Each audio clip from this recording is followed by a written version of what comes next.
é dar un repaso, evidentemente moi superficial, digamos, se queredes, introductorio, divulgativo, de achegamento ao que podemos chamar a mitoloxía popular galega.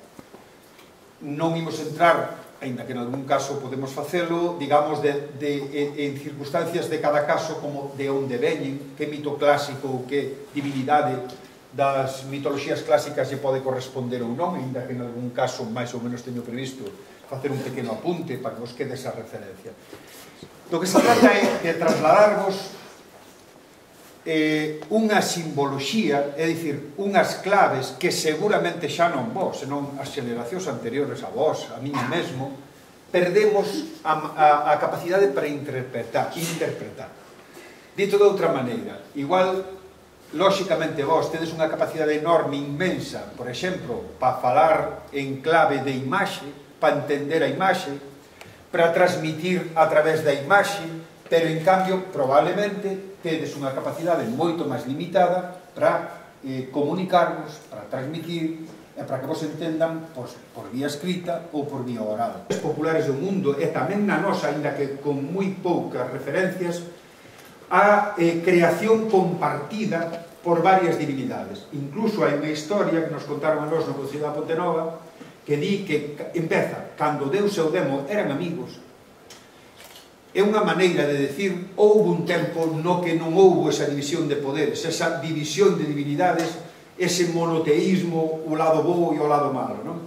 Unha, digamos, herdanza que a mí non me gusta chamar de celta, ou céltico, atlántica, ou atlántica, que en todo caso é unha mestura de 40.000 influencias, pero que é común, eso é certo, por iso lle podemos chamar atlántica, a beira atlántica do occidente do mundo antigo coñecido, é dicir, os fisteres, que é a eterna búsqueda do máis alá, pero non o máis alá as Américas, como encontrou Colón, senón o máis alá dos que morren, o máis alá das ánimas, onde viven as ánimas.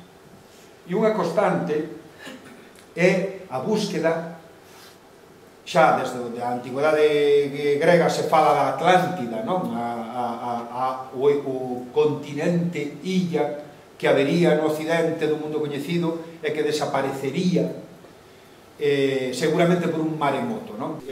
Nas illas Miranda entraría de Sada e a de Ferrol, como a famosa Maruxaina, que agora, igual por aquí non sona moito, pero é famosa porque lle fan unha festa no mes de agosto en San Cibrao, en Cerro, no norte de Lugo. Por exemplo, a Cova da Coruxa, que ninguén sabe onde está, pero que se conta como unha vez unha comitiva formada por un frade e 30 escudeiros armados con balas e con non sei que, con cordas e tal, entraron na Cova da Coruxa, non? E chegaron ali e o que viron foi maravilloso. Vían, entre outras cousas, que había un río e ao outro lado unha orquestra, como se ve no dibuixo, que estaban tocando instrumentos parecidos aos nosos, pero imposibles. Sigue quedando a Reñalupa, a Rúa da Reñalupa, a Horta da Reñalupa, na toponimia menor do Pico Sagro. É espectacular a cantidad de referencias á mitoloxía popular que hai. E outro sitio que existe e que se chama así, Portalén. Está, tampouco vos queda lonxe. Eu animaríavos a organizar algunha excursión ao Monte do Xeixo. Anda por aí o ministro de Fomento dicindo que as fai, pero é mentira. Fainas o demo. É un dos mitos clásicos, a atribución ao demo de construcións, sobre todo de pontes, tamén de outros edificios. Pero en Galicia hai cantidade de pontes que se di que as fixo o demo nunha noite. Neste caso, a foto que vos traigo é da ponte de Gatín, de Pontes de Gatín, que é curioso como casando o relato do mito do demo constructor de pontes co topónimo Gatín, ten en conta que estamos na zona oriental de Galicia, por tanto, hai os diminutivos que teñen outras formas diferentes. Estamos acabados, non?